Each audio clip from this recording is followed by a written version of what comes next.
श्री राधे जय राधे श्री राधे निताय गौर हरि बोल जय जय श्री राधे श्याम बोल भक्त वत्सल भगवान की जय। ओ वंदे गुरुपददंतं भक्तवृंद समन्वितं श्री चैतन्य प्रभुं वंदे नित्यानंद सहोदितं श्रीनंदनंदनं वंदे राधिका चरणद्वयं गोपीजन समाजुगतं वृंदावन मनोहरम् आजानुलंबित भुजौ कनकावदातौ संकीर्तनैकपितरौ कमलायताक्षौ विश्वम्भरौ द्विजवरौ जुगधर्मपालौ वन्दे जगत्प्रियकरौ करुणावतारौ आनन्दलीलामय विग्रहाय हेमापदिव्यच्छविसुन्दराय तस्मै महाप्रेमरसप्रदाय चैतन्यचन्द्राय नमो नमस्ते।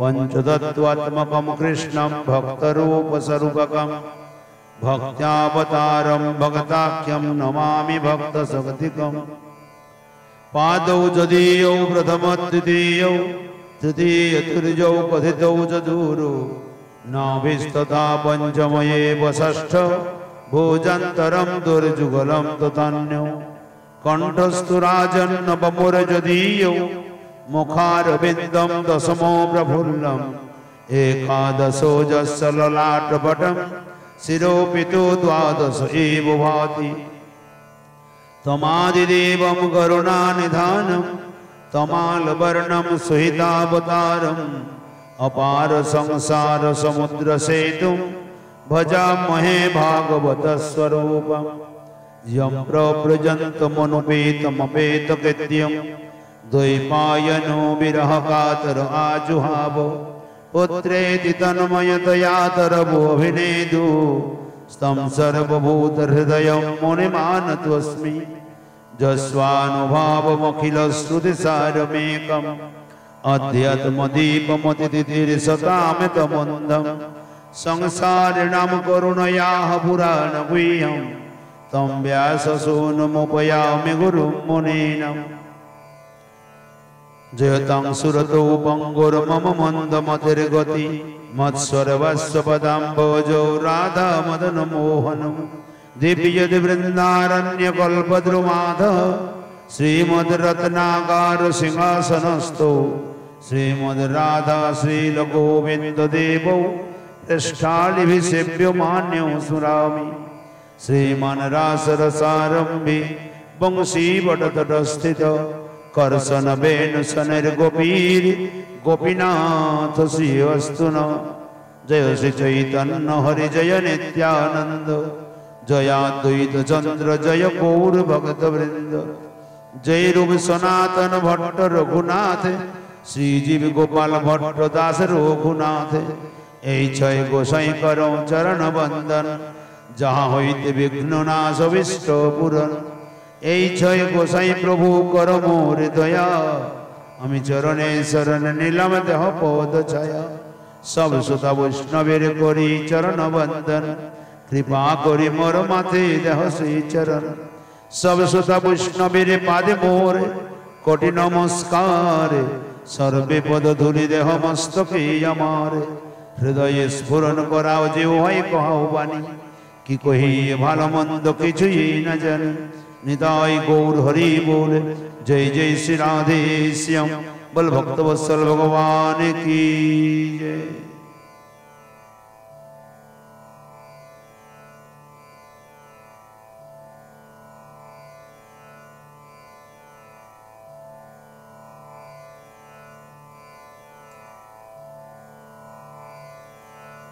सर्वाग्रे मादृशधमेर परमाराधितम अस्मदीय श्री गुरु पाद पद्मे संखादित भूलंठित दंडवत प्रणिपादर्पणंतर समुपस्थित सभाय समूह साधु संत महात्मा वैष्णव भक्त শ্রোতৃমণ্ডলীর চরণারবিন্দে অসংখ্য অসংখ্য প্রণিপাত অর্পণ করি। তদনন্তর অর্চিত বিগ্রহের বন্দনা।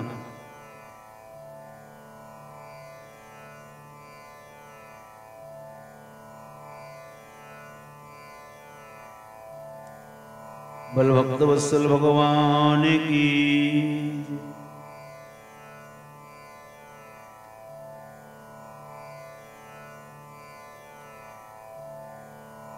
जय जय श्री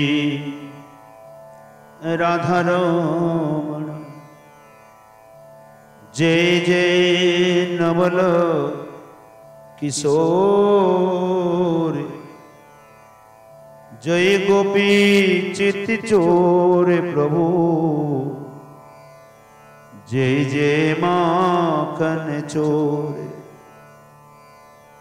राधे मेरी स्वामिनी, मैं राधे को दास, जन्म जन्म मोहि दीजियो श्री वृंदावन वास। सब द्वारन को छोड़ के राधे आयो तेरो द्वार, श्री वृषभानु की लाडली निके मेरी और निहार। श्री राधा रानी की जय, वृषभानु दुलारी की जय, कीर्तिदा कुमारी की जय। जय जय श्री राधे श्याम निताई गौर हरि बोल। परम प्रेम पुरुषोत्तम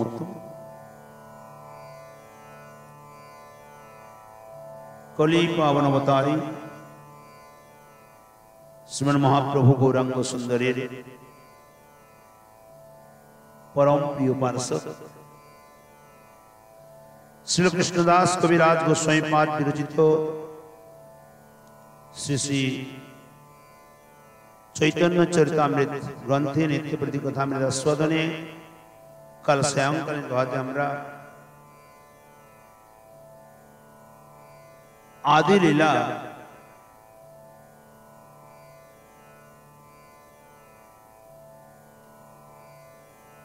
प्रथम परिचित आस्वादन করছিলাম।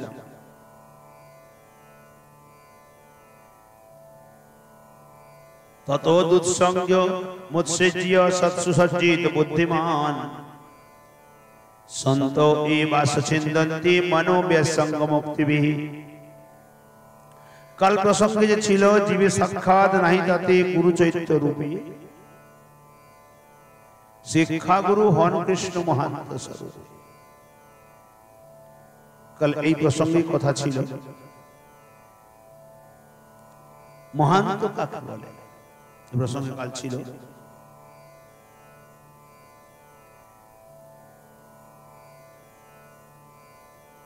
महान्तस्ते समजित्ताः प्रसन्ता विमन्यवः सुहृदोत्साहपूजी जे वा मयि कृतसुहृदार्था जनेषु देहंभर वार्तिकेषु गृहेषु जयात्म जरातिमत्सु न प्रतियुक्ता जावदार्थश्च लोके।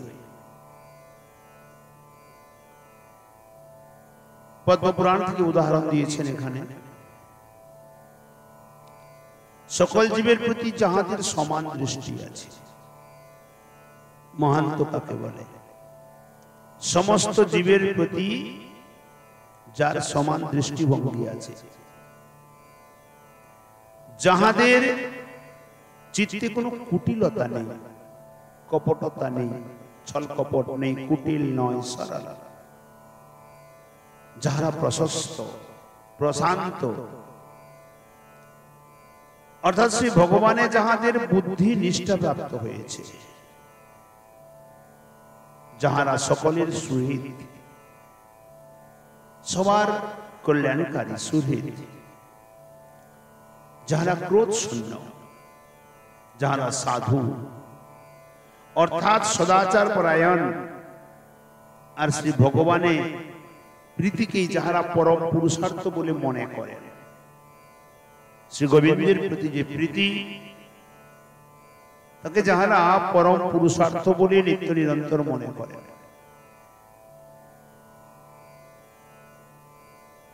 ভগবত প্রীতি ব্যতীত অন্য বস্তুকে যাহারা পুরুষার্থ বলিয়া কখনো মনে করেন না।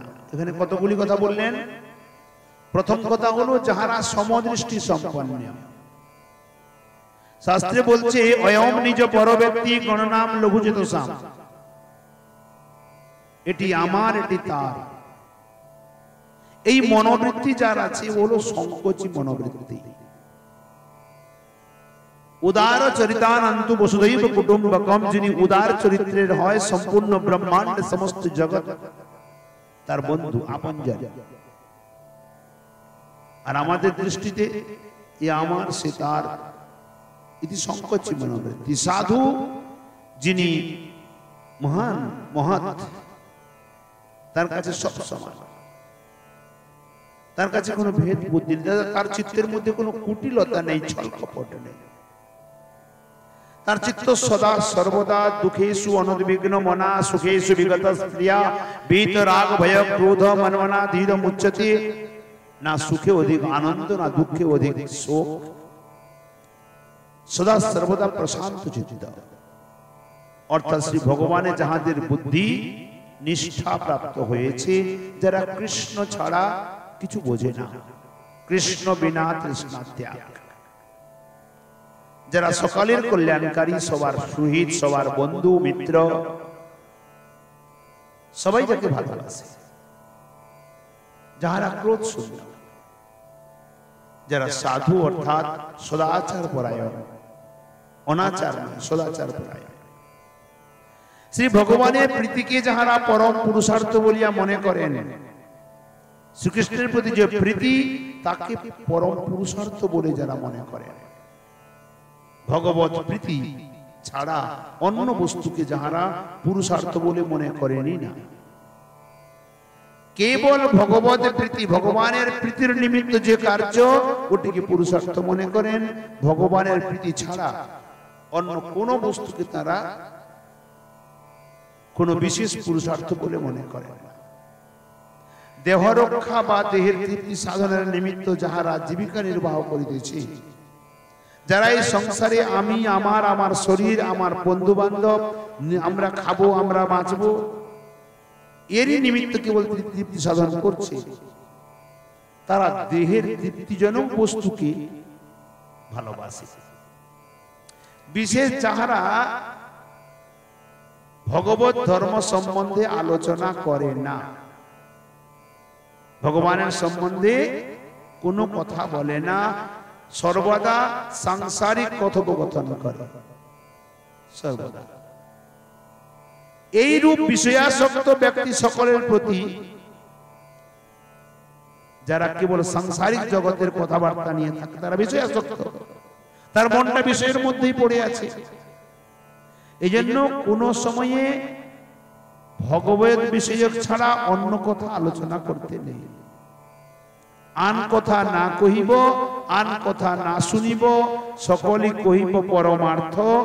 ঋষিকে গোবিন্দ সেবা, না পুজিব অন্য দেবা, এই তত্ত্ব পরম কৃতার্থ।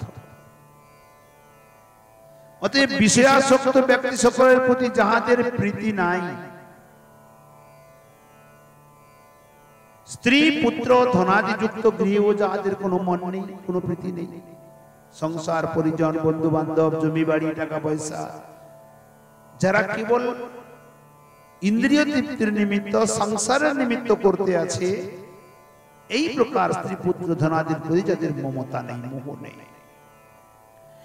এবং যে পরিমাণ ধনাদি প্রাপ্ত হলে কোন রকমের জীবন ধারণ করা যায়, তাও কি প্রকার না ভগবত প্রীতিমূলক ভক্তির অনুষ্ঠান করা যায়। শ্রী গোবিন্দের প্রীতিকে যদি কেউ নিষ্ঠাপূর্বক পালন করে, তার নিজের জীবনও চলে যায়, নিজের জীবনের জন্য স্বতন্ত্র আলাদাভাবে কিছু আবশ্যক পড়বে না, তার অধিক ধনাইতে তার কোনো স্পৃহা থাকবে না, তাহারাই মহৎ। অতএব মহান থেকে মহৎ থেকে মহান শব্দ, মহান্ত রূপে শ্রীকৃষ্ণ শিক্ষাগুরু, হইয়া থাকেন। মহান্ত রূপ ধরিয়া শ্রীকৃষ্ণজি ভক্তকে শিক্ষা দেন তাহা নহে যে শ্রীকৃষ্ণ মহান্ত রূপে এসে ভক্তকে শিক্ষা দিচ্ছেন, এই প্রকার নয়। মহান্তের হৃদয়ের মধ্যে অধিষ্ঠিত হয়ে মহান্ত দ্বারাই শ্রীকৃষ্ণ ভক্ত জীবকে শিক্ষা দান করেন। মহান্ত রূপ শিক্ষাগুরু প্রয়োজনীয়তা কি তার নিচে এরপরে বলবেন। শ্রীমদ্ ভাগবতের দুটি শ্লোকে বর্ণন করেছে। মায়াবদ্ধ জীবের মন নানাবিধ দুর্বিষহ বাসনায় পরিপূর্ণ। যারা মায়াবদ্ধ জীব, আমরা যারা মায়াবদ্ধ জীব, আমাদের মন দুর্বিষহ বাসনায় পরিপূর্ণ। কত প্রকার বাসনা আছে। মাইক সুখ ভোগেই জীব মত্ত থাকে, এই জগতের সুখ ভোগে। তাই কৃষ্ণ উন্মুখতা ঘটিয়া ওঠে না, মন কৃষ্ণের প্রতি যায় না। ভক্তি প্রতিপাদক শাস্ত্র আদির প্রমাণ দেখাইয়া মহান্তগণ সংসার সুখের অকিঞ্চিতকরতা এবং ভগবত সেবা সুখের পরম লোভনীয়তা দেখাইতে পারেন। মহান্তগণ কি করেন না, গৃহমেধী জীবগণের হৃদয়ে সংসারিক বস্তুর অকিঞ্চিতকরতা, অর্থাৎ সংসারে সুখ নেই, কেবল জ্বালা যন্ত্রণা দুঃখ কষ্ট শোক, এটাকে প্রমাণ করিয়ে দেন। আর ভগবত ভজনে যে আত্যন্তিক চিরন্তন সুখ আছে, আনন্দ আছে, তা প্রমাণ করা।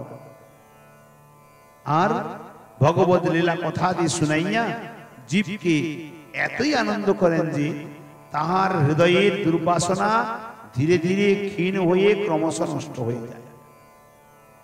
জীব তখন মনে করে যাহার লীলা কথাই এত মধুর, তাহার লীলা না জানি আরো কতই মধুর। যার লীলা কথাটা এত মধুর, তার লীলাটা বা কত মধুর। আর সেই লীলায় সাক্ষাৎ ভাবে যাহারা ভগবানের সেবা করেন, তাহাদের অনুভব অনুভূতি, তাদের আনন্দ কত অপূর্ব হতে পারে।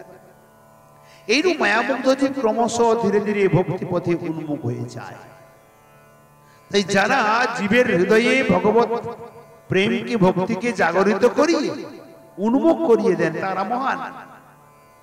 অতএব মহাপুরুষদের শক্তিতে এবং লীলা কথার মাহাত্ম্যে জীবের দুর্বাসনা দূরীভূত হয়, জীব ক্রমশ ভক্তির পথে অগ্রসর হইতে পারে। তাই তাদের মহান্ত বলা হয়। অত দুঃসঙ্গম সেজ্য সৎসু সজ্জিত বুদ্ধিমান সন্ত এবা সচিন্তন্তি মনোব্যসঙ্গ মুক্তিভি। অতএব বুদ্ধিমান ব্যক্তি অসৎসঙ্গ পরিত্যাগ পূর্বক সৎসঙ্গ করিবে। যারা বুদ্ধিমান ব্যক্তি তারা অসৎসঙ্গকে ত্যাগ করে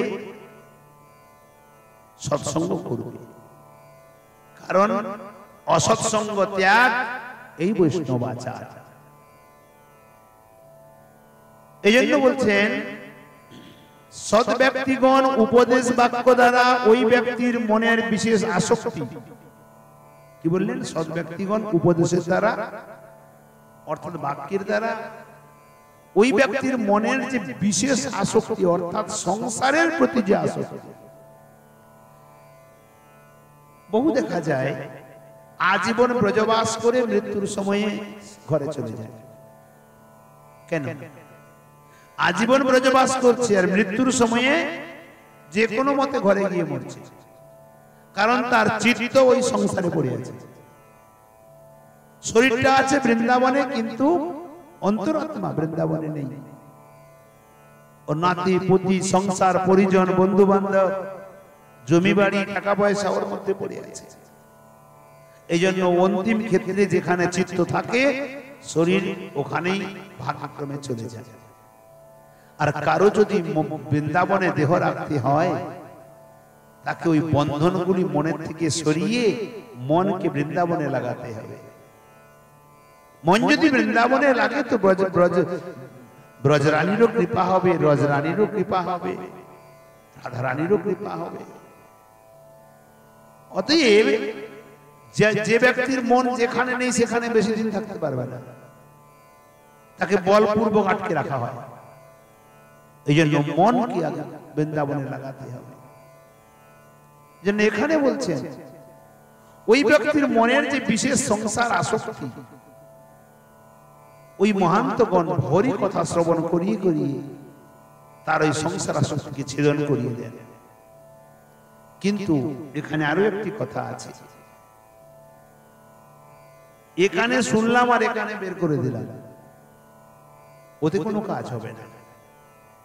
ওকে হৃদয়ঙ্গম করতে হবে, তো শুনতে হবে। পথের ধারে এক মহাত্মাজি বসেছিল, আর মহাত্মাজি 5-5 কিলো ওজনের দুটি পেতলের সাধু মূর্তি নিয়ে বসে আছে, বিক্রি করবে।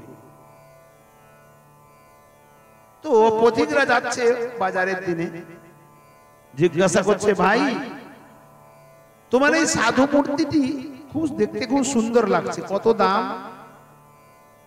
বলে, ভাই একটির দাম 500 টাকা, একটির দাম 1 লাখ টাকা। এরকম কেন? তো কোনটি কোনটি কত দাম? না, তা আমি বলবো না, যে নেবে সে পরীক্ষা করে নেবে। কোনটি 1 লাখ টাকা আর কোনটি 500 টাকা। যে আসে আর কেউ পরীক্ষা করে ঠিক করতে পারে না 1 লাখ টাকা কোনটা, 500 টাকা কোনটা। এক কৃষ্ণ ভক্ত বলছে, আমি পরীক্ষা করব। বলতে করো। উনি করেছে কিনা, দড়িতে জল দিয়ে সুন্দর করে পাক দিয়েছে, শক্ত হয়ে গেছে। ওই দড়িটি এক সাধুর কানে প্রবেশ করালো, আর এক পাশ দিয়ে হুড় করে বেরিয়ে গেল। বলছে এটার দাম 500 টাকা। আর এক যে সাধু মূর্তি তার কানে দিল, ভেতরে গিয়ে পুরোটা গুছিয়ে গেল। বলছে এর দাম 1 লাখ টাকা। বল কি করে বুঝলি? না, এই সাধু হরি কথায় বসেছে, এই ব্যক্তিটি হরি কথায় বসেছে, সব শুনেছে, এখানে ঢুকেছে, এখানে বের করে দিয়েছে, কোনোটা হৃদয়ে রাখে না। যে কারণে এর দাম হলো 500 টাকা। আর এই যে মূর্তিটি এ হরি কথায় বসে যা শ্রবণ করেছে, হৃদয়ঙ্গম করেছে, চিন্তন করেছে, নিজের জীবন চরিত্রে লাগিয়েছে, কাজে লাগিয়েছে, তাই এ পরম হরিভক্ত হয়েছে। এর দাম 1 লক্ষ টাকা। মনে করেন রোদের সময় আপনি প্রখর রোদ্রে রাস্তায় হেঁটে হেঁটে যাচ্ছেন, সামনে একটি রাজবাড়ি পড়ে গেল, অত্যন্ত পিপাসার্থ আপনি। রাজবাড়ির সামনে বলছেন জল আছে দাও, জল চাই, বড় পিপাসা লাগছে। রাজবাড়ি থেকে কোনো ব্যক্তি বেরিয়ে একটি গাগরে জল নিয়ে এসেছে, দুটি গ্লাস বসিয়ে দিয়েছে, একটি সোনার গ্লাস, একটি মাটির গ্লাস। বলে যেটা তোমার ভালো লাগে তো সেটা তুমি উঠিয়ে নাও, জল খাবে, হাত কোনটাতে যাবে? একটা সোনার গ্লাস, একটা মাটির গ্লাস, দুটো বসিয়েছে, এক গাগর জল আছে। বলছে যেটা তোমার ভালো লাগে সেই গ্লাসে জল খাও, হাত কোনটাতে যাবে? স্বাভাবিক কথা, আমরা লোভী, সোনার গ্লাসে হাত যাবে। যেমনই সোনার গ্লাসে জল ঢেলেছে, হাত উঠিয়ে নিয়েছে আগে সোনার গ্লাসটা, যেমনই জল ঢেলেছে বিলকুল নিচে চলে গেছে, একটুও নেই। তখন ওটা রেখে দিয়ে মাটির গ্লাস তুলেছে, মাটির গ্লাসে জল ঢেলেছে, পূর্ণ ভর্তি হয়ে গেল, জল খেয়েছে, প্রাণটা বাঁচলো। কোনটার দাম বেশি? এখানে দাম কোনটার বেশি? ধাতুগত দৃষ্টিতে দেখি তো সোনার দাম কয়েক কোটি টাকা, আর পাত্রগত দৃষ্টিতে দেখি তো ওর কোনো ভ্যালু নেই, কোনো মূল্য নেই। মূল্য যদি আছে তো মাটির গ্লাসের, যার দ্বারা আমার জীবন বাঁচিয়েছে। ঠিক সেই প্রকার মানুষের সুন্দরতা, মানুষের ভাবনা, আচার আচরণ যদি সুন্দর না হয়, যদি সে হরি ভগবত চেতনাযুক্ত না হয়, ভগবত ভক্তি সম্পন্ন না হয়, মন যদি গোবিন্দ চরণে লেগে থাকে, যে না লাগে থাকে, ওই ব্যক্তি কত সুন্দর হলেও নির্গন্ধাইব কিংসুকা, কিংসুক ফুলের যেমন গন্ধ নেই ভগবানের সেবায় লাগে না, পলাশ ফুল ভগবানের সেবায় লাগে না, দেখতে কত সুন্দর হয়। সেই প্রকার যে মানুষ মন ভগবানের চরণে থাকে না, সর্বত্র অন্যত পড়ে থাকে, ওই মানুষ কত সুন্দর হলেও, কত বুদ্ধিমান, কত ধনী, কত জ্ঞানী, কত গুণী, কত বিদ্বান, কত সুন্দর, কিছুই হলেও ওর কোনো মূল্য নেই, স্বর্ণ গ্লাসের মতো। আর যদি কুৎসিত হয়, অজ্ঞানী হয়, অর্থাৎ যদি কোনো অধ্যয়ন না থাকে, অধনী হয়, ভিখারি হয়, কিন্তু যদি ভগবত ঐকান্তিক মতি থাকে, ওই ব্যক্তি শ্রেষ্ঠ বলে প্রমাণিত হয়। ভক্তমাল গ্রন্থে সুন্দর বলেছেন, চণ্ডালপি মুনি শ্রেষ্ঠ দ্বিজো হরিভক্তি পরায়ণা হরিভক্তি বিবিহীনিশ্চ দ্বিজোপি সপচাধম। চণ্ডাল চণ্ডাল নহে যদি কৃষ্ণ ভজে, বিপ্র বিপ্র নহে যদি কৃষ্ণ ত্যাজে। যে কারণে এখানে বলছেন যার বুদ্ধি সংসারে আসক্তি যুক্ত, ওই ব্যক্তি বিশাল কুলসম্ভবা, বিশাল ধনশালী, বহু কিছু হলেও তার কোনো মূল্য নেই। ওই ব্যক্তি যদি হরি কথা শ্রবণ করে, মহান্তের চরণে যদি আশ্রয় গ্রহণ করে, তার কথামৃত শ্রবণ করতে করতে সংসার আসক্তার ছেদন হয়ে যায়, মন গোবিন্দের চরণে লাগে। অতএব সেই হেতু অসৎসঙ্গ লোকের মনকে ভগবান হইতে দূরে বিক্ষিপ্ত করে বলিয়া অসৎসঙ্গ ত্যাগ করাই বুদ্ধিমান লোকের কর্তব্য। সব থেকে অসৎসঙ্গ আমাদের মানসিকতায় হয়। ঘরে বসে আছি, ভাবতে আছি অন্য কোন সাংসারিক জগতে, কুটচিন্তা, এ সবচেয়ে বড় অসৎ চিন্তা, অসৎসঙ্গ। সাধুগণের মধ্যে থাকি, মন ওখানে যদি না থাকে কি করে হবে? এই জন্য মনকে ওর ভেতরে ডুবাতে হবে। সঙ্গের একটি বিশাল প্রভাব আছে। এটা হবে কি করে? আমাদের মন তো আপনা আপনি ভাবে আমি না চাইলেও ওখানে চলে যায় না। এই যে কথাগুলি শুনতে আছি, একে হৃদয়ের মধ্যে বসাতে হবে যে কি কি বলছে শাস্ত্রে। সারা দিন ওই কথাগুলিকে ভাবতে হবে শাস্ত্রে কি কি বলছে, তবে সেগুলি কার্যে লাগবে। 24 ঘন্টা একটা কথা চিন্তা করা আবশ্যক, আমার প্রত্যেকটি কর্ম যেন গোবিন্দের জন্য হয়। আমি যে কাজ করি না কেন, আমার প্রত্যেকটি ভাবনা যেন আমার রাধা মাধবের জন্য হয়, প্রত্যেকটি আচরণ যেন রাধা মাধবের জন্য হয়। তাহলে কি হবে না, অসৎসঙ্গ কাছে আসতে পারবে না। এই অসৎসঙ্গ ত্যাগ করা বুদ্ধিমান লোকের কর্তব্য। কিন্তু অসৎসঙ্গটি কি? শ্রীমন মহাপ্রভু বলেছেন, স্ত্রী সঙ্গী এক অসাধু কৃষ্ণ অভক্ত আর। শ্রীমদ ভাগবত বলেন, তস্মাৎ সঙ্গ ন কর্তব্য স্ত্রী সুস্ত্রৈণেন্দ্রিয়। স্ত্রী ও স্ত্রৈণের সহিত ইন্দ্রিয়র দ্বারা সঙ্গ করিবে না, অর্থাৎ তাহাদের প্রতি দৃষ্টিপাত করিবে না, তাহাদের কথা শুনিবে না। মূল শ্লোকে দুঃসঙ্গ শব্দ আছে। দুঃসঙ্গ শব্দের অর্থ শ্রীমন মহাপ্রভু বলে গেছেন, দুঃসঙ্গ কইয়ে কৈতব আত্মবঞ্চন। দুঃসঙ্গ শব্দে কৈতব মানে কপটতা, আত্মবঞ্চন। কৃষ্ণ কৃষ্ণ ভক্তি বিনা অন্য কামনা। ওটি কেমন দুঃসঙ্গটা না, কৃষ্ণ আর কৃষ্ণ ভক্তি ছাড়া অন্য কোন কামনা যদি হয় ওটা দুঃসঙ্গ। কৃষ্ণ কামনা ও কৃষ্ণ ভক্তি কামনা ব্যতীত অন্য যে কোনো কামনার সঙ্গই দুঃসঙ্গ। আর বাস্তবিকতায় ভোজন আমাদের কেবল মুখ দিয়ে হয় না, ভোজন সর্বশরীর দিয়ে হয়। স্পর্শের দ্বারা ভোজন হয়, গন্ধের দ্বারা ভোজন হয়।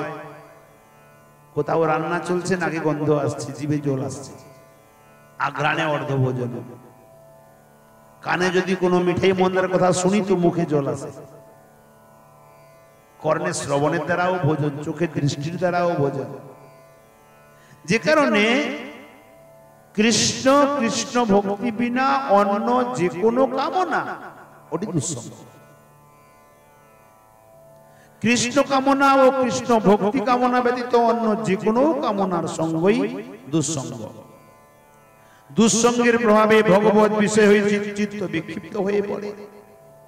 যখন দুঃসঙ্গের প্রভাব থাকে তখন চিত্ত বিক্ষিপ্ত হয়ে ইতস্তত ভ্রমণ করে, কোনো জায়গায় স্থির হয় না। তাই দুঃসঙ্গ ত্যাগের বিধি। কিন্তু কেবল দুঃসঙ্গ ত্যাগ করিলেই চিত্ত ভগবত উন্মুখী হইবে না।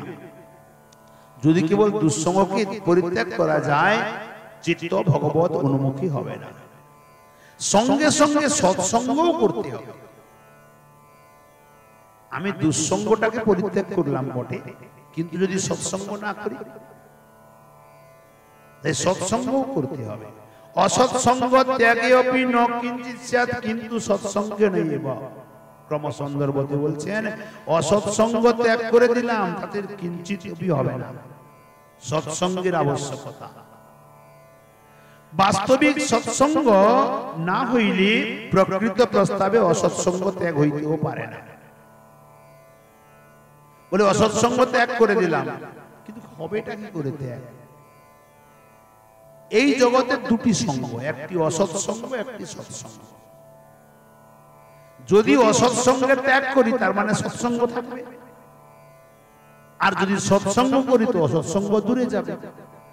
বিনা সঙ্গে তো কেউ থাকতে পারবে না, না হয় সৎসঙ্গ না হয় অসৎসঙ্গ হবে। এই জন্য বলছেন সৎসঙ্গের উন্মুখী হলে অসৎসঙ্গ আপনা আপনি দূরে চলে যাবে, স্বয়ং দূরে চলে যাবে।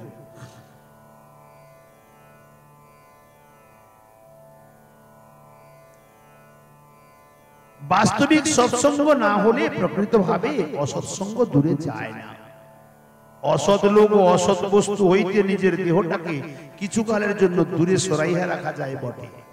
অসৎ বস্তু অসৎ ব্যক্তি থেকে নিজের শরীরকে একটু দূরে রাখা যায়, কিন্তু মনকে দূরে রাখা যায় না। মনকে দূরে রাখা শক্ত ব্যাপার। মন ঘুরিয়া ফিরিয়া সেই অসৎ বস্তুর দিকে আবার ছুটিয়া যায়। কোন ব্যক্তি যদি মদ্যপান করে না, মদ যদি ছাড়ানো যায়, 1 মাস 2 মাস তাকে বলপূর্বক রেখে দেওয়া যায়, আবার সুযোগ পেলে আবার ওখানেই চলে যায়, মন তার আপনা আপনি চলে যায় ওখানে। কারণ অসৎ প্রাকৃত বস্তুর সহিত অনাদিকাল হইতে সম্বন্ধ বশত প্রাকৃত ভোগ বস্তুর সহিত যেন মনের একটা ঘনিষ্ঠ সম্বন্ধ হয়ে গেছে। বলে কেন হচ্ছে না? অসৎ প্রাকৃত বস্তু অসৎ, সৎ নয়, কারণ ওটা চিরন্তন স্থায়ী বস্তু নয়, এই জন্য অসৎ। এই অনাদিকাল থেকে আমাদের শরীরের ইন্দ্রিয়ের সঙ্গে সম্বন্ধ হয়ে আছে, এর সঙ্গে একটি ঘনিষ্ঠ সম্বন্ধ গড়ে উঠেছে। এই জন্য মনের যে প্রাকৃত ভোগ বস্তুতে মনের একটি আসক্তি জন্ম হয়ে গেছে। তাই জীবের অনাদি কর্মবশত মায়া শক্তি হতে জাত বা সৃষ্টি, এই মায়া শক্তি হইল ঈশ্বরের শক্তি। তার প্রভাব হইতে মুক্তি পাওয়ার শক্তি জীবের নাই। এই জন্য আমরা হরি কথায় বসে ঘুম পেয়ে যাই। অর্থাৎ মায়া শক্তি চায় না আমি হরি কথা শুনে হরিচরণে যাই, ও বলপূর্বক আমাদের নিদ্রিত করে দেয়, বলে এই জন্য না শোনে কানে। ঈশ্বরের শরণাপন্ন হইলে তিনি কৃপা করিয়া জীবের মায়া বন্ধন খুলিয়া দেন। জীব যখন ঈশ্বরের শরণাপন্ন হবে তখন তিনি কৃপা করে জীবের মায়া বন্ধন খুলে দেন। তাই ভগবত গীতায় বললেন দৈবী হিস্সা গুণময়ী মম মায়া দুরত্বয়া মামে বৌজ প্রপদ্যন্তে মায়া মেতম তরন্তি। গীতাতে 7ম অধ্যায়ের 14 নম্বর শ্লোকে বললেন আমার গুণময়ী মায়াকে থেকে দূর হওয়ার অত্যন্ত কঠিন। কেবল যে ব্যক্তি আমার চরণে শরণাপন্ন হয় সেই আমার মায়া থেকে নিষ্কৃতি পায়। ভগবত কৃপা ব্যতীত জীব মায়ার হাত হইতে, সুতরাং মায়ার দুঃসঙ্গের প্রবৃত্তি হইতে, কি বললেন এখানে? ভগবত কৃপা ব্যতীত মায়ার হাত থেকে, অর্থাৎ মায়ার থেকে সৃষ্টি দুঃসঙ্গের প্রবৃত্তি থেকে নিষ্কৃতি পাইতে পারে না। ভগবত কৃপা আবার ভক্ত কৃপা সাপেক্ষ। ভগবত কৃপা ভক্ত কৃপার সাপেক্ষ। তাই বাইরে দুঃসঙ্গ ত্যাগ করার সঙ্গে সঙ্গে ভক্ত সঙ্গ একান্ত আবশ্যক। নচেত দুর্বাসনা রূপ দুঃসঙ্গ অন্তরে থাকিয়াই যায়।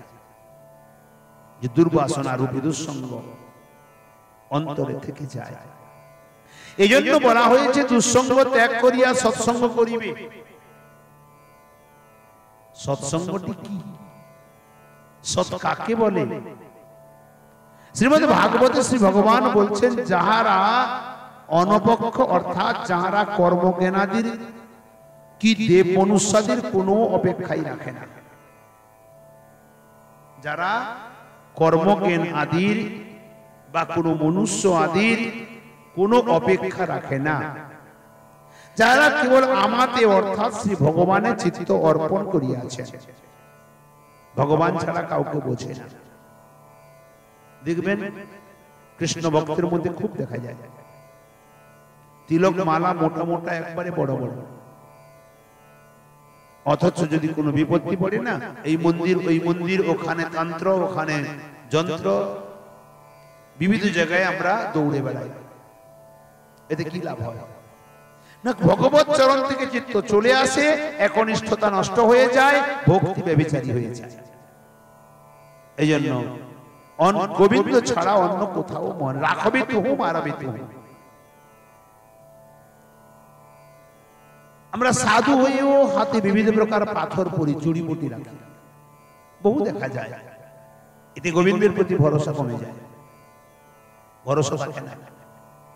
কৃষ্ণ কৃপা করিবে দৃঢ় করে জানে, এই বৃত্তিতে মন নেই,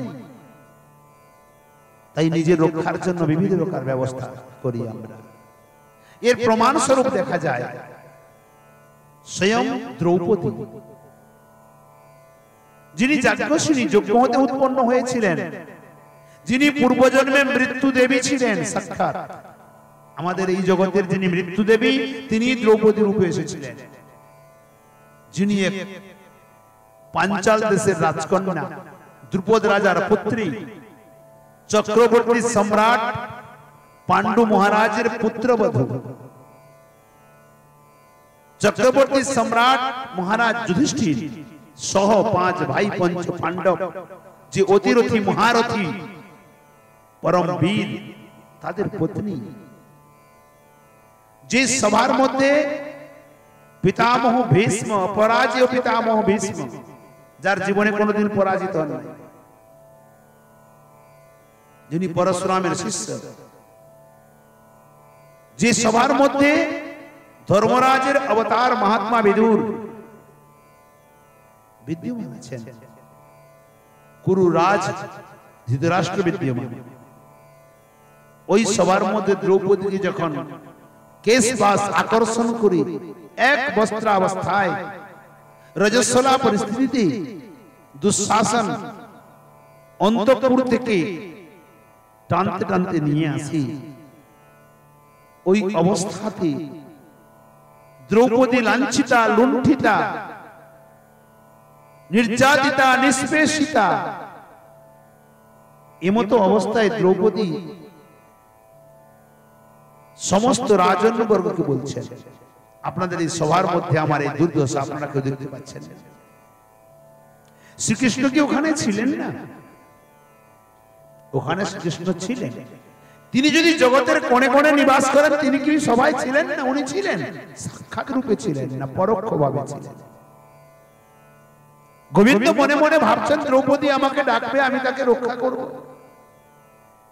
কিন্তু দ্রৌপদী মনে মনে ভাবছেন এই সবার মধ্যে মহারাজ ধৃতরাষ্ট্র, পিতামহ ভীষ্ম, কুলগুরু কৃপাচার্য, অস্ত্রগুরু দ্রোণাচার্য, মহাত্মা বিদুর, বড় বড় মহান ব্যক্তিবর, মহান বিভূতি বিদ্যমান, এদের সামনে আমাকে কেউ নির্বস্ত্র করতে পারবে না।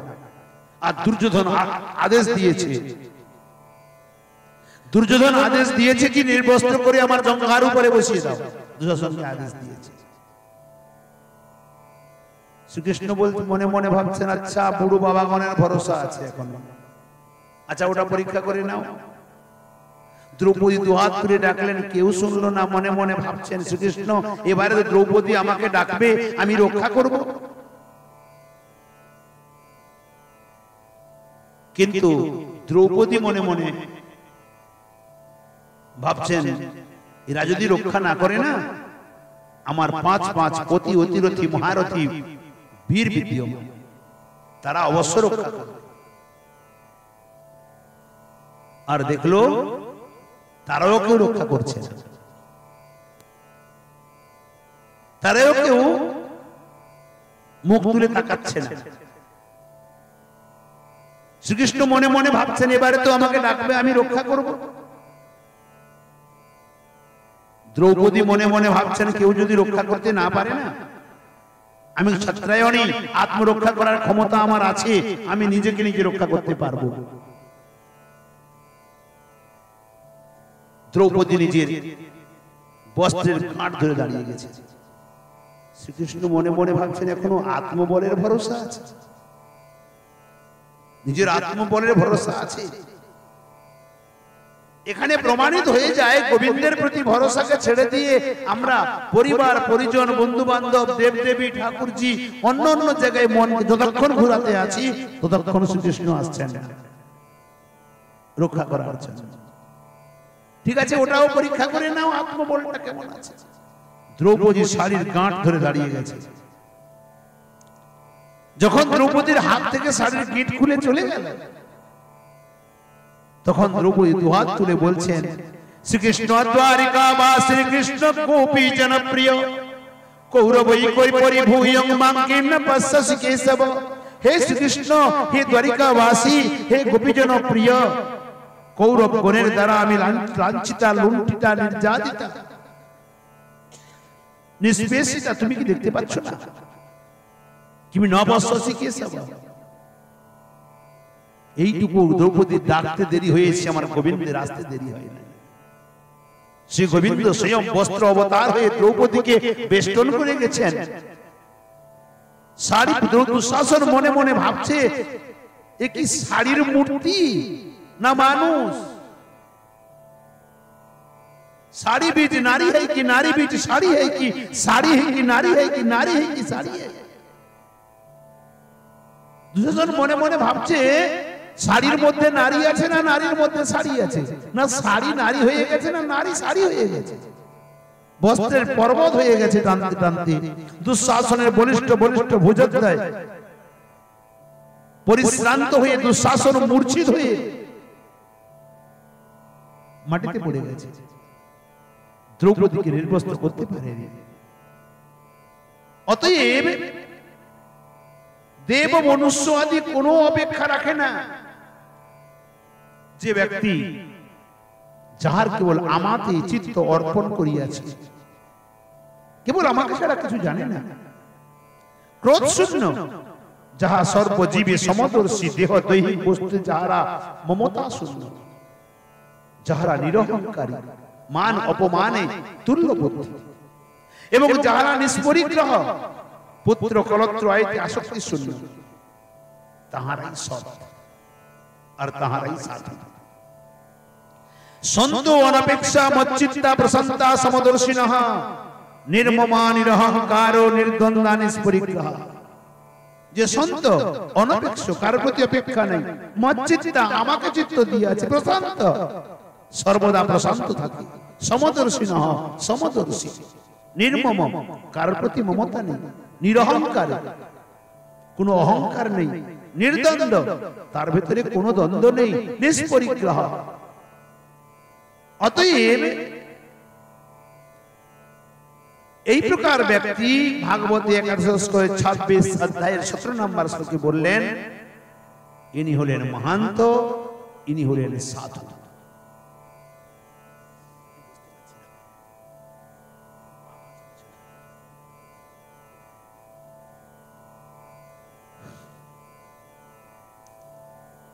অতঃপর বলছেন মনোব্যাসঙ্গ, মনের ব্যাসঙ্গ বা বিশেষ আসক্তি।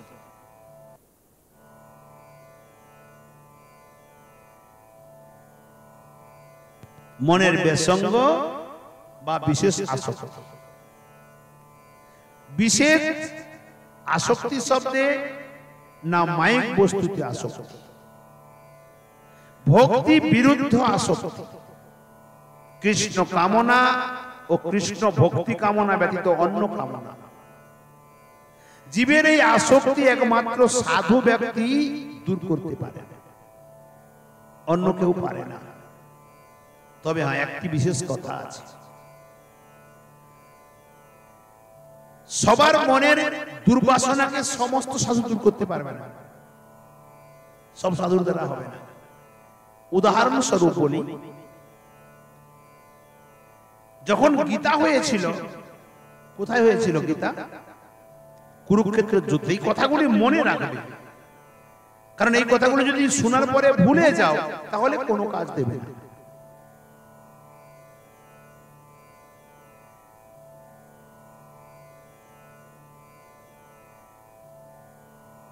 নামে বসতে হলো বসলাম, শুনতে হলো শুনলাম, কোনো কাজ দেবে না।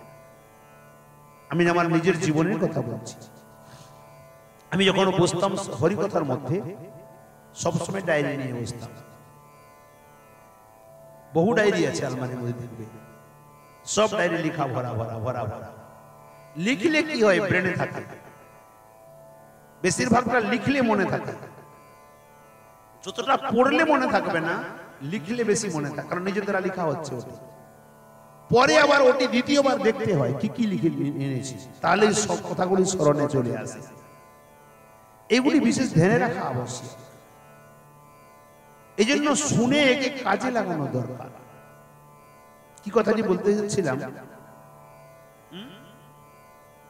গীতা কোথায় হয়েছিল? কোথায় হয়েছিল? কুরুক্ষেত্রে। কখন হয়েছিল? গীতা জয়ন্তী আসে না ডিসেম্বর জানুয়ারি মাসে, একবারে শীতকালের মাঝখানে, ভরখর শীতের মধ্যে। কুরুক্ষেত্র ময়দান ছিল কত বড়? 12 যোজন, মানে 48 ক্রোশ। কুরুক্ষেত্র ময়দান সম্পূর্ণ ফাঁকা ময়দান। এই কুরুক্ষেত্র রণাঙ্গনে আমনে সামনে 18 অক্ষয়িনী সেনা, একদিকে 7 অক্ষয়িনী, একদিকে 11 অক্ষয়িনী। ভেরি তুরি আনক গোমুখ সব শঙ্খ বেজে গেছে, খালি একটি শব্দ বাকি আছে, আক্রমণ। এই কথাটা বলা মাত্রই দুই পক্ষের অস্ত্রের বর্ষা হবে, বাণের বর্ষা হবে, সব মৃত্যুকে বরণ করতে থাকবে। ঠিক তার পূর্বেই অর্জুন শ্রীকৃষ্ণকে বললেন, আমার রথটা দুই সেনা দলের মাঝখানে রাখো, আমি একটু কাদের সঙ্গে যুদ্ধ করব, সবাইকে একটু দেখি। শ্রীকৃষ্ণ রথ রাখলেন। এমন সময়ে অর্জুন মনের ভেতরে অত্যন্ত গ্লানি হলো, তিনি ধনুষ বাণ ত্যাগ করলেন। শ্রীকৃষ্ণ গীতা বললেন। প্রশ্ন, যখন শ্রীকৃষ্ণ গীতা বলছেন, পরিস্থিতিটা কিরকম? যদি আমাদের সামনে পেছনে দুই দিকে বাণ নিয়ে দাঁড়িয়ে থাকে মেরে দেওয়ার জন্য, তখন কি হরি কথা কানে ঢুকবে? সম্ভব? আমাদের কানে ঢুকবে? সম্ভব? যদি এ পাশে সেনাবাহিনী আর এ পাশে সেনাবাহিনী থাকে, মাঝখানে যদি বলে তুমি হরি কথা বলো কি হরি কথা শোনো, কোনটা কি সম্ভব? এ কেবল কৃষ্ণ অর্জুন ছাড়া কারো দ্বারা সম্ভব না। বক্তা যেমন কৃষ্ণ আর অর্জুন যেমন শ্রোতা, যদি হয় তবে সম্ভব, অন্যথা কারো দ্বারা সম্ভব নয়। এখানে এটি কি দেখালেন না, এ সংসার একটি বিশাল কুরুক্ষেত্র। সদ্গুরুদেব এখানে স্বয়ং ভগবান শ্রীকৃষ্ণ সদ্গুরুদেব রূপে এসেছেন, আর জীব এখানে অর্জুন রূপে দাঁড়িয়ে আছে কুরুক্ষেত্রের মাঝখানে। বিবিধ প্রকার জঞ্জাল এখানে বাণ স্বরূপে নিত্য নিরন্তর দগ্ধীভূত করছে। তার মধ্যে হরি কথা শুনলে তবে ওখান থেকে নিষ্কৃতি পাবে। হরি কথা কেন শুনতে হবে না? নিষ্কাম হয়ে নিষ্কপটতা ভাবে সংসারকে কেবল কর্তব্য পরায়ণ হয়ে কার্য করার নিমিত্ত, যা অর্জুন করেছিলেন। এটা ধর্মক্ষেত্র, এখানে তুমি কেবল কর্ম করো, তোমার বিচার করার, এখানে তোমার সামনে অন্যায় যেটি আছে তাকে নষ্ট করো, এই তোমার ধর্ম, তোমার কর্তব্য। অর্জুনকেই শিক্ষা দিচ্ছে। দ্বিতীয়, যে অর্জুনকে গীতা শিক্ষা দিলেন শ্রীকৃষ্ণ, যে ধনুষ্বাণ ত্যাগ করে দিয়েছিল, সে উঠে পুনরায় সম্পূর্ণ কুরুক্ষেত্রে যুদ্ধ করল ওই উপদেশের দ্বারা। কুরুক্ষেত্র যুদ্ধ সমাপ্তি হওয়ার পরে যখন যুধিষ্ঠির মহারাজের অন্তরে গ্লানি সৃষ্টি হলো, কি আমি সত্তা লোভী, আমার জন্য এত কোটি কোটি মনুষ্যপাতি সব মারা গেল, আমি মহাপাপী, অন্তরে যখন গ্লানি হলো, শ্রীকৃষ্ণ ওই গীতা যুধিষ্ঠির মহারাজকে বুঝিয়েছেন। তার মনের দুঃখ কোনো মতে দূর করতে পারে না, কেন হয়? এবং তখন শ্রীকৃষ্ণ কি করলেন না, সরসজ্জায় শুয়ে থাকা পিতামহ ভীষ্মর কাছে নিয়ে গেছেন আর বলেছেন, হে পিতামহ, মহারাজ যুধিষ্ঠিরকে আপনি উপদেশ করেন, তার মনের গ্লানি আমি দূর করতে পারছি না। পিতামহ ভীষ্ম সরসজ্জায় শুয়ে থেকে দান ধর্ম, রাজধর্ম, রাষ্ট্রধর্ম, সমগ্র শাস্ত্র, বেদ, পুরাণ ইতি সব শোনাচ্ছেন, আর যুধিষ্ঠির মহারাজ শুনতে আছে। তার মনের গ্লানি দূরে চলে গেল। এখানে এই কথাটিকে বলার তাৎপর্য, স্বয়ং ভগবানও যদি বলেন, সবার কথায় সবার চিত্তের গ্লানি মেটে না। যার কথাতে অর্জুনের গ্লানি মিটে গেল, তিনি যুদ্ধ করলেন, সেই স্বয়ং ভগবান শ্রীকৃষ্ণের কথাতে যুধিষ্ঠিরের হলো না। কেন হলো না? না, যুধিষ্ঠিরের শ্রীকৃষ্ণের প্রতি ভ্রাতৃবাৎসল্যতা আছে। এ তো আমার মামাতো ভাই, মামাতো ভাই না, আমার থেকে ছোট, আমার ছোট ভাই তো কৃষ্ণ। বসুদেবজি কুন্তি মাতার ভাই না, তো বসুদেবের পুত্র কৃষ্ণ হলে মামাতো ভাই হলো, তাহলে তো বাৎসল্য আছে। সেই বাৎসল্য ভাবনা থাকার জন্য শ্রীকৃষ্ণের কথাতে যুধিষ্ঠির মহারাজের মনের গ্লানি যায়নি, কারণ মান্যতা ছোট আছে। অর্জুন সখা বলে বলতো বটে, কিন্তু অর্জুন প্রভু বলে হাত জোড় করে গুরু রূপে বরণ করেছে। যতক্ষণ অর্জুন শ্রীকৃষ্ণকে গুরু রূপে বরণ করে নাই, ততক্ষণ তার শ্রীকৃষ্ণ কোনো উপদেশই দেন নাই। যখন অর্জুন ধনুষ্বাণ ত্যাগ করে রথের উপরে বসে গেল, শ্রীকৃষ্ণ খিলখিল করে হাসছেন, হেসে বলছেন, অর্জুন, ক্লৈবং মাস্ম গমঃ পার্থ নৈতৎ তজ্জু পপদ্যতে ক্ষুদ্রম হৃদয় দৌর্বল্যম তক্তোত্তিষ্ঠ পরন্তপ। এই প্রকার মুমূর্ষ সময়ে তোমার এই ক্লীবতা কোথা থেকে এলো? এই নপুংসকতা কোথা থেকে এলো তোমার? আরে ওটো ওটো, ধরো ধনুষ্বাণ, ধরো, যুদ্ধ করো। শ্রীকৃষ্ণকে অর্জুন বলছেন, সখা, তুমি তো ধর্মাবতার, তুমি ধর্ম সম্পর্কে জানো, আমি উচিত অনুচিত বুঝতে পারছি না, তুমি আমাকে বুঝিয়ে দাও ধর্ম কোনটা অধর্ম কোনটা। শ্রীকৃষ্ণ বলছেন, আমি হলাম সারথি, রথ চালানো আমার কার্য, আমি তোমাকে কেন বলতে যাব? আমি কি তোমার গুরুদেব নাকি? এই উপদেশ দেওয়া তো গুরুদেবের কার্য, এখানে তো আমি উপদেশ দিতে আসি নাই। অর্জুন তখনই বললেন, হে কৃষ্ণ, হে কেশব, আমার চিত্ত ধর্ম সম্পূর্ণ চেতা হয়ে গেছে, আমি ধর্ম অধর্ম কিছুই বুঝতে পারছি না। পৃচ্ছামি তাম ধর্ম সম্পূর্ণ চেতা, আমি ধর্ম সম্পূর্ণ হয়ে তোমাকে ধর্ম সম্পর্কে জিজ্ঞাসা করছি, তুমি আমাকে বলো। আরে আমি কেন বলবো? আমার বলার কি আছে এখানে? আমি বললে বা তুমি মানবে কেন? না, শিষ্যস্তে অহম, গীতাতে আছে, দেখবে, শিষ্যস্তে অহম, আমি তোমার শিষ্য, সাধি মামতাম প্রপন্নম, তোমার চরণে আমি শরণাগত, আমাকে উপদেশ দাও। তখন অর্জুনকে দ্বিতীয় অধ্যায় থেকে উপদেশ দেওয়া আরম্ভ করলেন। তার আগে একটিও কথা বলেন নাই। কেন না, বললে কোনো কাজ করবে না। আপনি দেখবেন, রাস্তায় যাবেন, একে অপরের সঙ্গে কত ধর্ম আলোচনা করছে, কত কথা। চায়ের দোকানে তো বেশি ধর্ম আলোচনা হয়, চায়ের দোকানে সব পরম যত অনাচারী সব বসে গেছে, অথচ ধর্ম কথা একবারে চরম সীমা চলছে। আর আপনি পৌঁছে যান, আপনি একটা কোনো কথা বলেন, আপনার কোনো ভ্যালু নেই, কোনো মূল্য থাকবে না সেখানে। কিন্তু আপনি যদি সেই কথাটা কোনো ভগবত ভক্ত সভার ভেতরে বলেন, যারা মান্যতা করে, সেখানে ওই কথাটি কার্যকারী। এই জন্য যেখানে সেখানে বলতে নেই, বলার স্থান কাল পাত্র আছে, সবাইকে বলতে নেই, কারণ আপনার আমার কথায় সবার কার্য হবে না। যে মান্যতা করে তার কার্য হবে, যে মান্যতা করে না তার কার্য হবে না, সে লাখো শুনলেও কাজ হবে না। অতএব ওই ব্যক্তির প্রতি মান্যতা থাকাও প্রয়োজন। যে বুদ্ধিমান ব্যক্তি মহৎ কৃপা বিনা কোন কর্মে সিদ্ধ নয়, মহৎ কৃপা বিনা কোন কর্মে ভক্তি নয়। কৃষ্ণ ভক্তি দূরে রহু, সংসার না যায় ক্ষয়। কৃষ্ণ ভক্তি তো বহু দূরের কথা, সংসারও ক্ষয় হয় না। অতএব এখানে বলছেন কি একমাত্র সাধু ব্যক্তিরাই দূর করতে পারেন উপদেশের দ্বারা, ভগবত কথা প্রসঙ্গের দ্বারা মনের যত প্রকার খুঁটিনাটি আছে, সর্বোপরি তাহাদের কৃপা শক্তির দ্বারা। আর কেহই মায়াবদ্ধ জীবের সংসার আসক্তি দূর করতে পারে না, কেবল সাধু পারে, মহৎ ব্যক্তি পারে। এই জন্য শ্রী গোস্বামীপাদ বললেন, তীর্থ দেবাদি সঙ্গাদপি সৎসঙ্গ শ্রেয়ানীতি দর্শয়তি তীর্থ সেবা। তীর্থ সেবা কি দেবাদি সেবা হইতে ও সৎসঙ্গ যে শ্রেষ্ঠ। লাখো তীর্থ ভ্রমণ করো, লাখো দেব দেবীর পুজো করো, তার থেকে সৎসঙ্গ শ্রেষ্ঠ।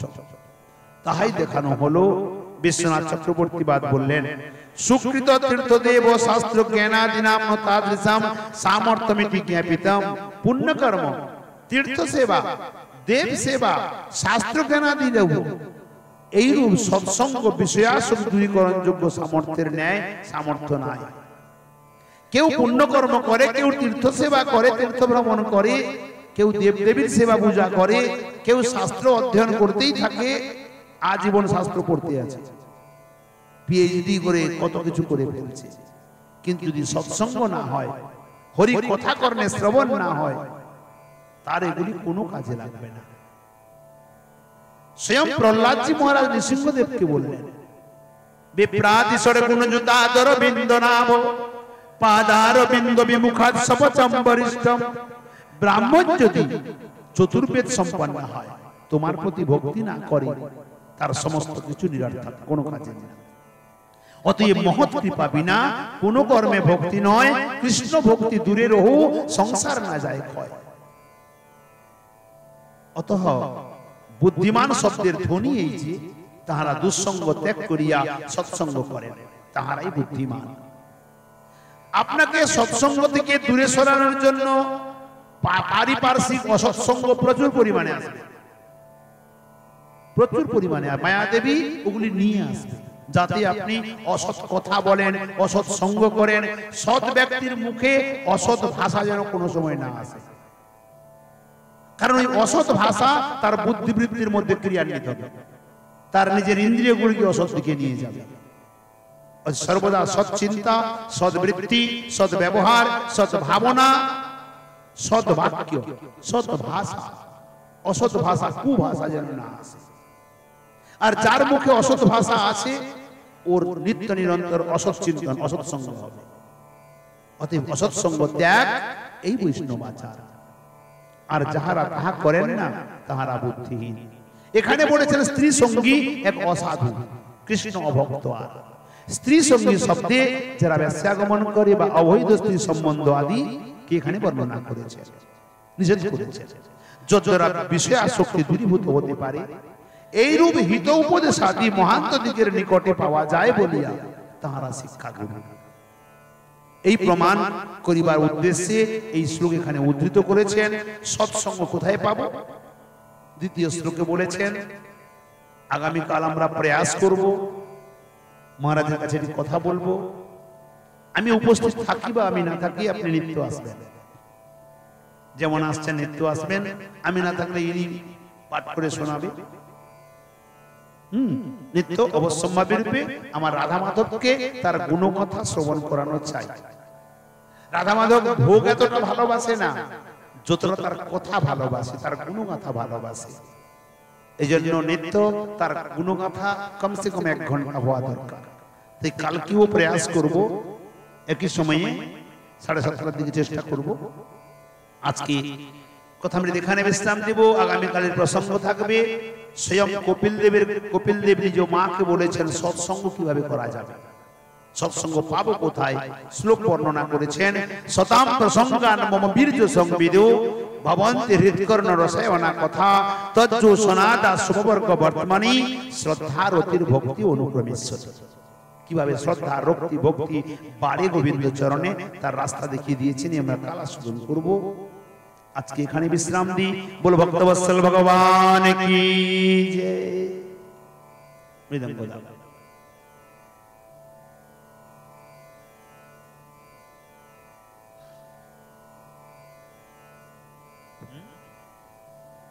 श्री राधे ठीक है तो बोलो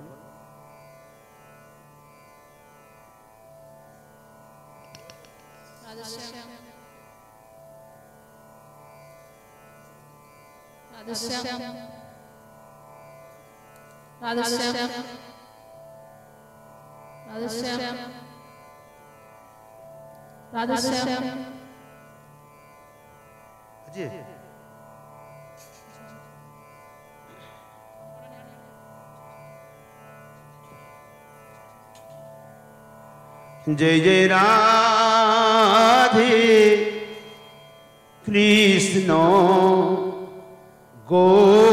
गोविंद जय जय राधे कृष्ण गोविंद राधे गोविंद राधे गोविंद जय जय राधे कृष्ण गोविंद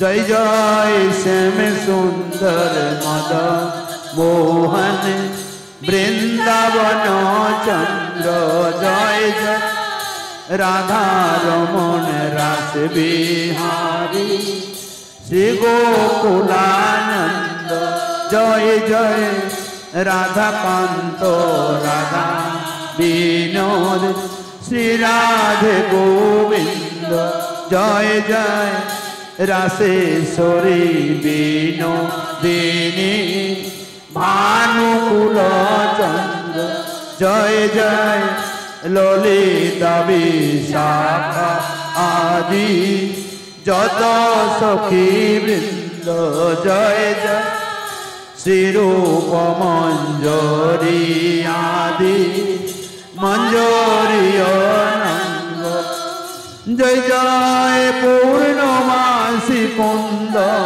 लता जय बीराबिंद তোমরা সবে মিলে বড় দয়া আমি অতি মন্দ আমার কৃপা করি দাও হে যুগল চরণার বিন্দ যেন ব্যাকুল প্রাণে গাইতে পারি রাধে গোবিন্দ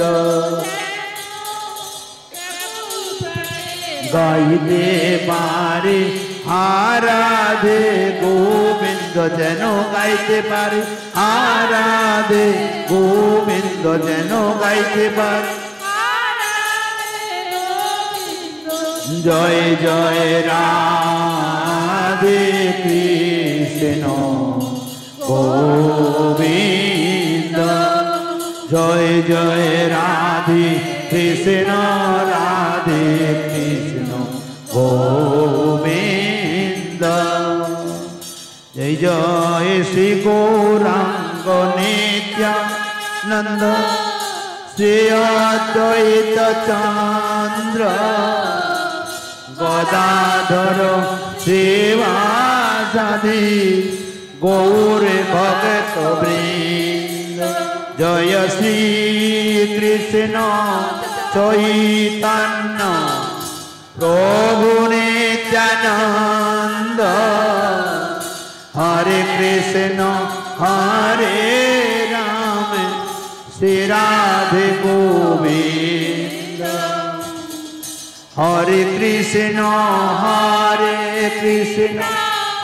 कृष्ण कृष्ण हरे हरे हरे राम राम राम हरे हरे कृष्ण हरे कृष्ण कृष्ण कृष्ण हरे हरे हरे राम राम राम हरे हरे कृष्ण कृष्ण कृष्ण हरे हरे हरे राम